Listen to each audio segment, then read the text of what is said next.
Hello and welcome to Scholar Fedu. This is our UTME prep series where we provide relatively detailed solutions and explanations to the UTME examination questions. And in this recording, we are looking at the UTME exam questions for physics for the year 2018. This is the first part of the recording where we are going to look at the first 20 questions.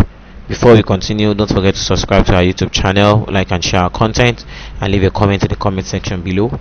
You can also visit our website at scholar.com to practice UTME exam and modular quizzes for free. Alright, the first question here is on motion. A man walks 1 kilometer due east and then 1 kilometer due north. His displacement is... Okay, so we are going to try to picture this. So the man walks 1 kilometer due east. Now the four here we have the four cardinal points. Okay, this is north, south, west, and east. So let's say the man is starting from this point. Okay, and he walks 1 kilometer due east. That means he walked 1 kilometer towards the east direction. So to this side, that's like 1 kilometer.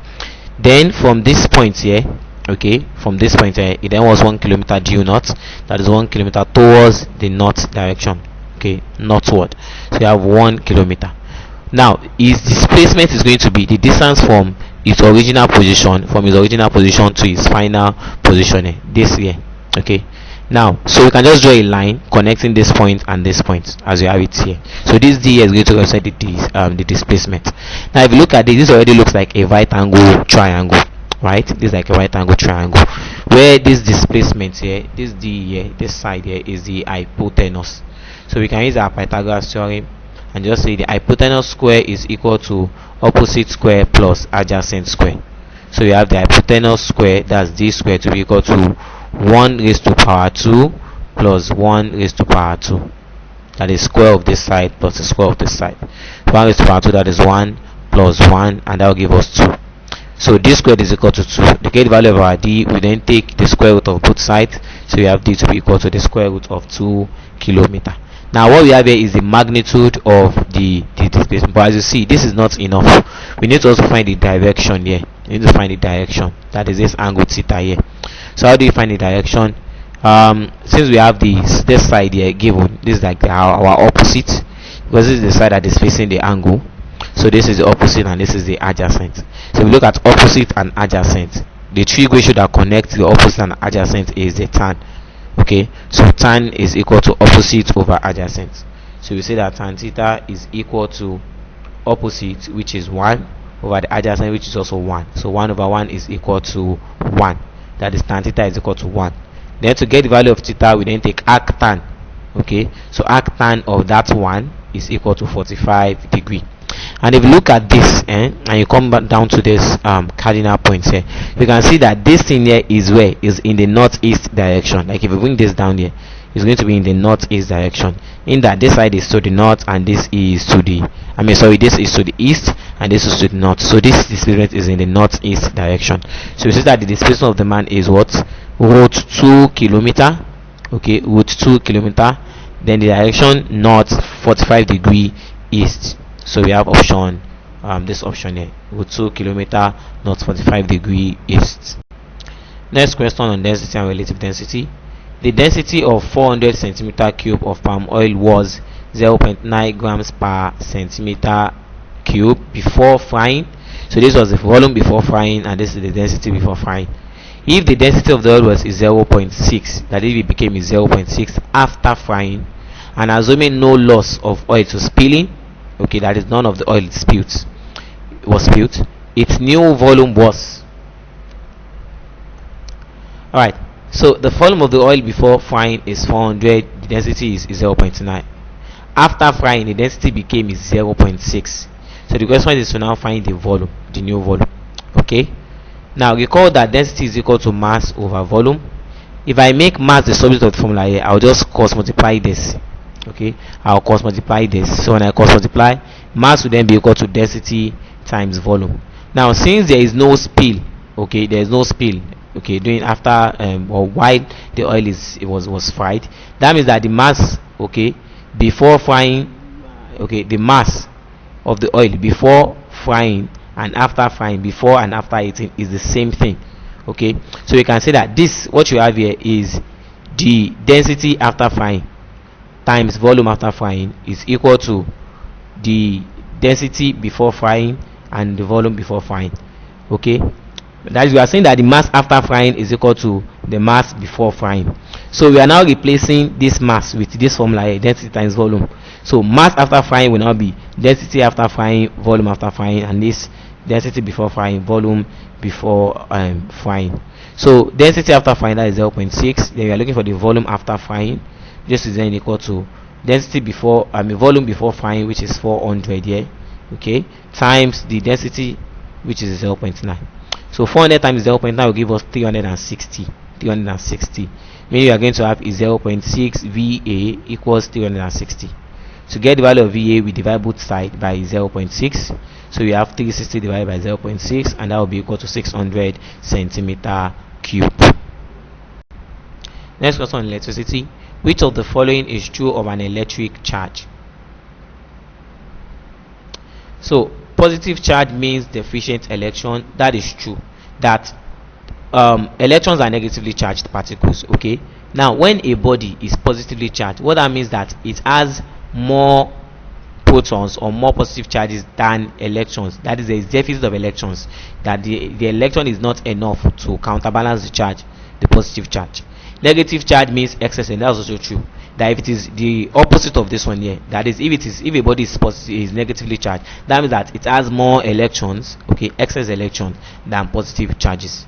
Electric current means movement of electron. This is also correct, okay, that electric current is the flow of electron, and current and electron, they flow in opposite direction. Okay, current flows in one part, or through, like in one electrode, for example, while electrons flows in the other way, like they flow in opposite ways. Okay, but where you have the flow of electron, then there's a flow of charge, and when you have that, you are going to have an electric current generated. So all of this is correct. Okay, all of this is correct. Next, on nuclear physics and radioactivity. Natural radioactivity consists of the emissions of. So natural radioactivity is when an unstable nucleus, when it disintegrates, that is when it decays, when it breaks down, and when that happens, there are some radiation that will be emitted, that is the alpha particle, beta rays, and gamma rays, and also the release of energy accompanies that process. Next, on optics. Which of the following does not describe the image formed by a plane mirror? It is not magnified. Okay, the magnification of a concave mirror is 1. Okay, it is 1. What that means is that the image is of the same size as the object, so there is no magnification in it, like you have in a concave mirror. Next is, what is the resultant resistance of the circuit given above? So if you look at this circuit here, these two resistors here, they are connected in parallel. Okay, and you have this. So what do we do? How do we find the resultant resistance here? First, we are going to look for what is the resultant of these two resistors that are in parallel. After we've gotten that resultant, the resultant that we get for these two resistors in parallel is now going to be in series with these other ones. Okay, it will be in series with other ones. Alright, so for when you have resistors in parallel, let's say for example you have a resistor R1 and R2 in parallel, and you want to find the effective resistance, we just say 1 over Rp, where the Rp is the effective resistance, will be equal to 1 over R1, and let's say that's 2 here, plus 1 over R2, say another 2. Alright, so half plus half is 1. Let's just leave it at that. Half plus half is 1. So you can also write that as 1 over 1. So 1 over Rp is equal to 1 over 1. That means your Rp is going to be equal to 1. So that means that the effective of these two resistors is what? Is 1 ohm. That 1 ohm is now going to be in series with these other ones. Okay, it will now be in series with these other ones. We can now use yet another formula to find the total resistance. And when resistors are in series, how do we find the total resistance? We simply add up the resistances. Okay, we simply add up their resistances. So we are going to have the total resistance to be what? 3 plus the effective of these two here, which is 1. Okay, this one that we calculated here as 1 ohm, then plus this 4 ohms. So we have 8 ohms as the effective resistance.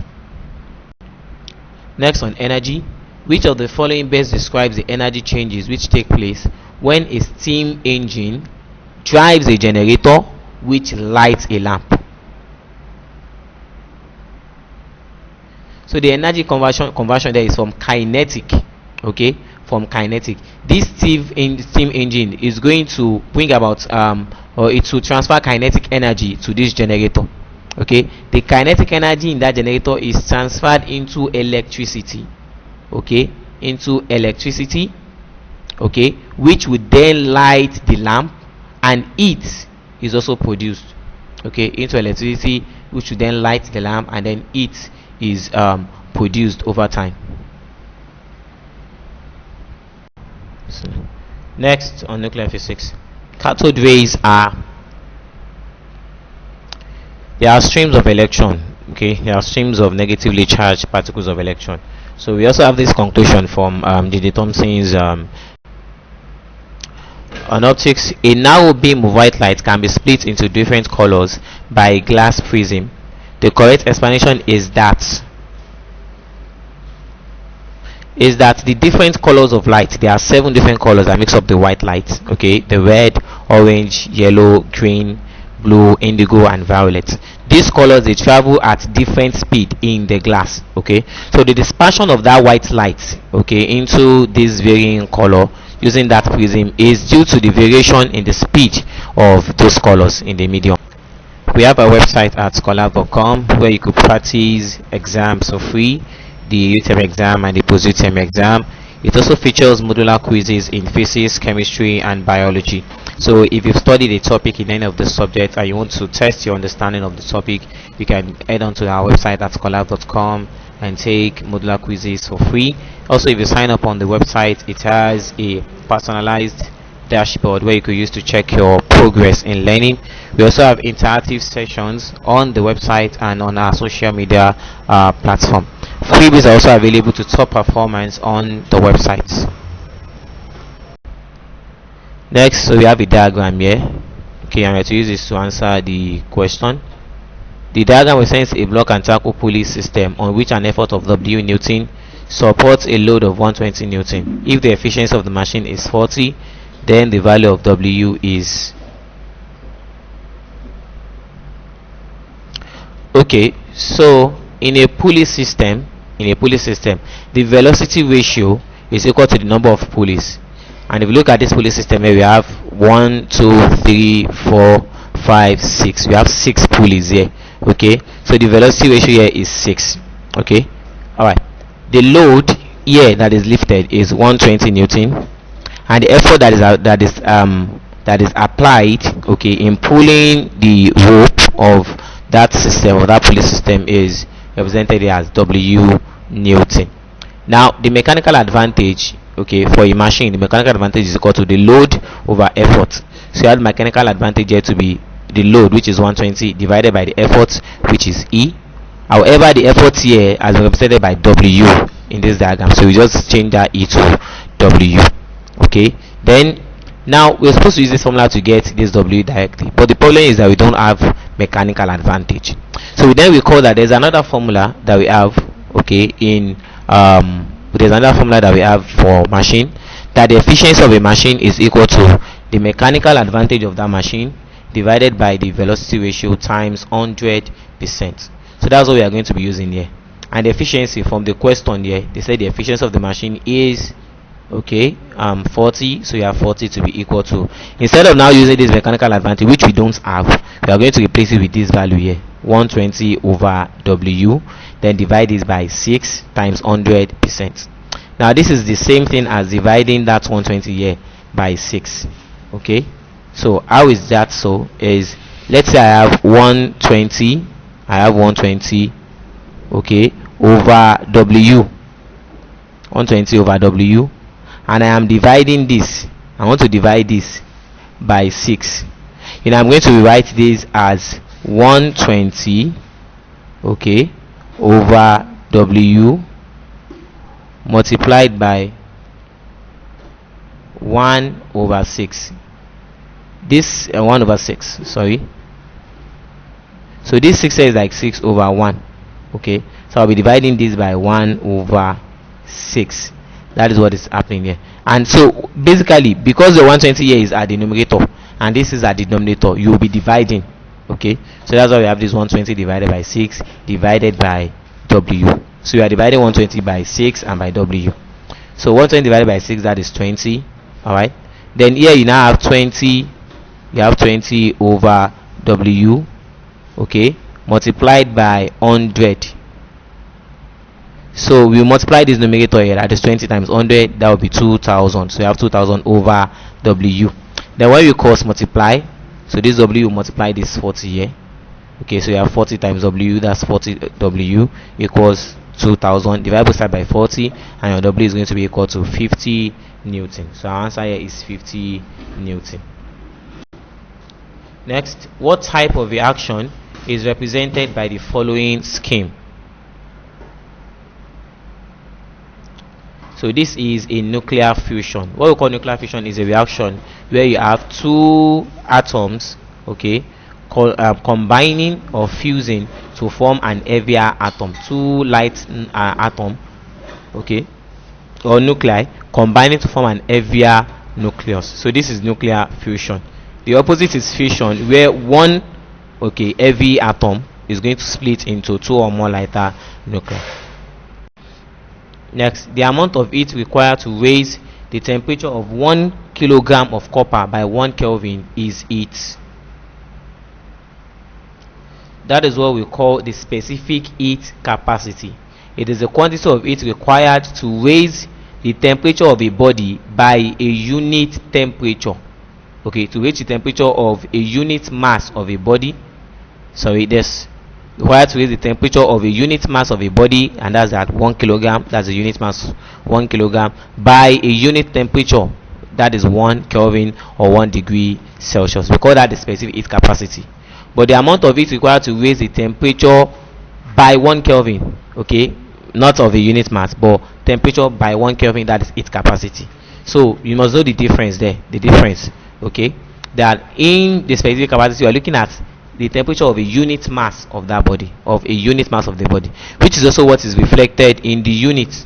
Okay, so the specific capacity is measured in joules per kilogram per Kelvin. You also have that mass coming in that unit, that kilogram there, joules per kilogram per Kelvin. While in the case of the heat capacity, its unit is simply joules per Kelvin. So the correct answer is specific heat capacity. Next, on electrolysis, the electrochemical equivalent of silver is, okay, we have 0.0012 gram per coulomb of 36.0 gram of silver is to be deposited by electrolysis on a surface by passing a steady current for 5.0 minutes. The current must be,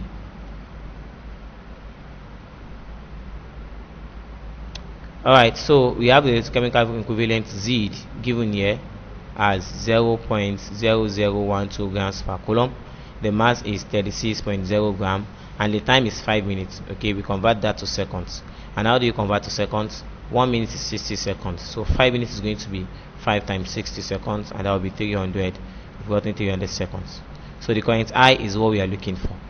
Now from Faraday's law of electrolysis, we have M, okay, to be equal to ZQ, where this Z here is the electrochemical equivalent and Q is the quantity of electricity, and this Q is equal to IT, that's the current times time.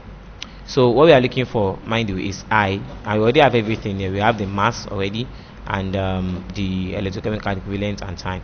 So you just substitute all of that here. So the mass is 36 equals electrochemical equivalent times I, the current, then times 300. So you have 36 is equal to this times this will give you is 0.36, then times I, so we have this I here. So to get the value of our I, we don't divide both sides by 0.36. Okay, so if you divide 36 by 0.36, you will get 100 ampere. Next, on optics, shadows and eclipses results from the diffraction of light. Okay, the diffraction of the obstruction of light. That is what causes shadow and eclipse. Which of the following obeys Ohm's law? all metals generally, they obey Ohm's law. The other ones that we have here, we call them non-ohmic conductors. Okay, non-ohmic conductors. And in fact, some of them are not even conductors. Like the glass, for example, is not a conductor. Electrolytes are conductor, but they are non-ohmic. They are liquid conductors. Diodes as well.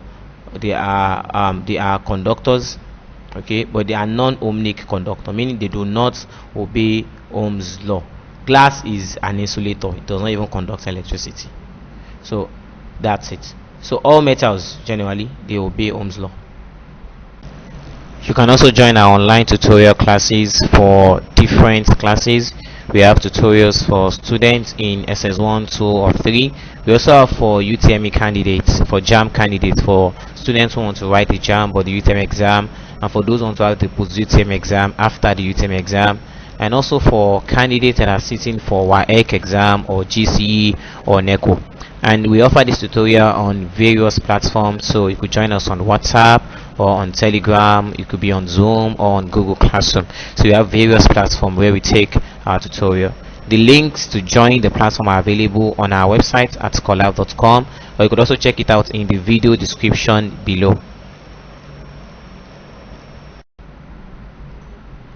Okay, nuclear physics.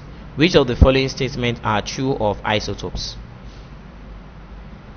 Alright, so if we throw the options here, isotopes of an element have the same chemical properties because they have the same number of electrons.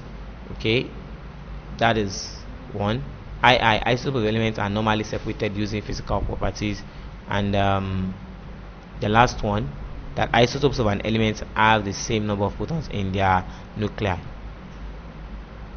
So isotopes of the same element, they have the same number of protons, okay, but different atomic mass. Okay, so if you look at these statements that we have here, that they have the same number of protons, that is correct. That's correct. The variation in the atomic mass is due to the variation in the number of neutrons. Okay, so I is correct. Then isotopes of elements are normally separated using physical properties. No, they are identical. Okay, but isotopes of an element have the same chemical properties because they have the same number of electrons. That is also correct because it is the number of electrons that actually determines the chemical properties. So you have I and I. Next, on friction. In the diagram above, the angular mass m is adjusted until m is on the verge of sliding. The coefficient of static friction between mass m and the table is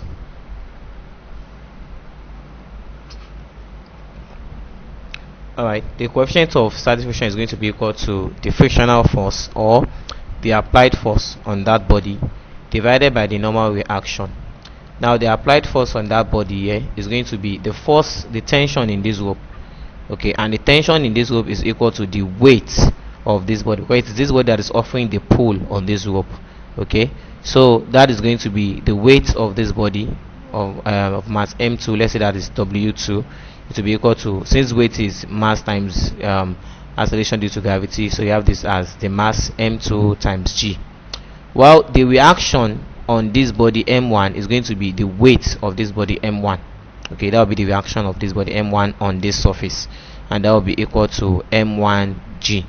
Alright, so going back to what we have here now, the coefficient of friction is now going to be the frictional force or the pull force on that body, okay, which is m2g divided by m1g. So you can cancel out the g at the numerator and denominator, and so you have the coefficient of friction to be m2 over m1. Next, on optics, which of the following may be used to explain a mirage?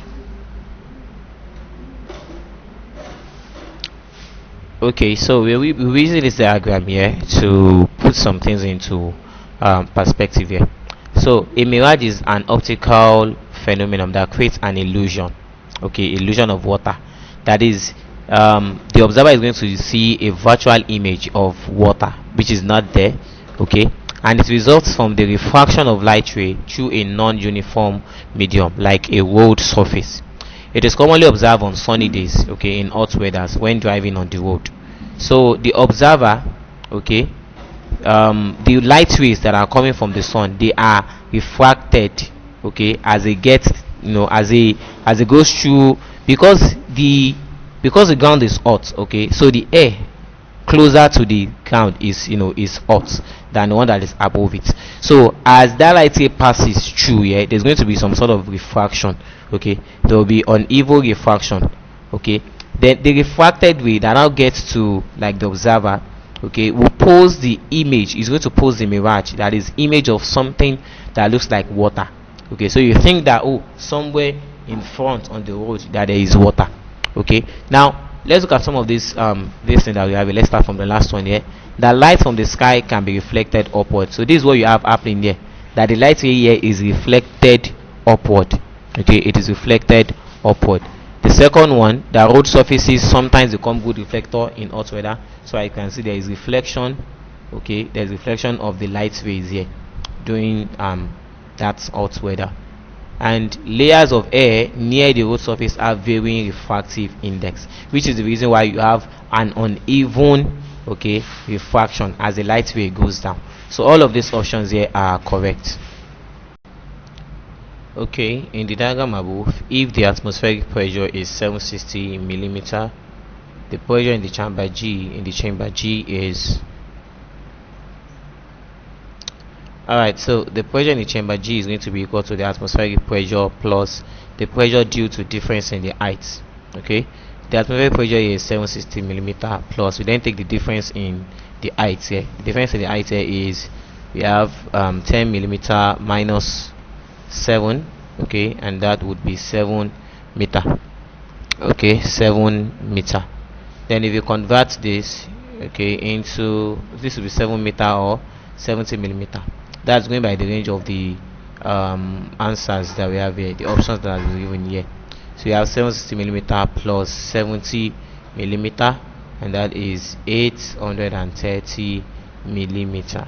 830 millimeter. Alright, the last question for this: which of the following has the lowest internal resistance when new?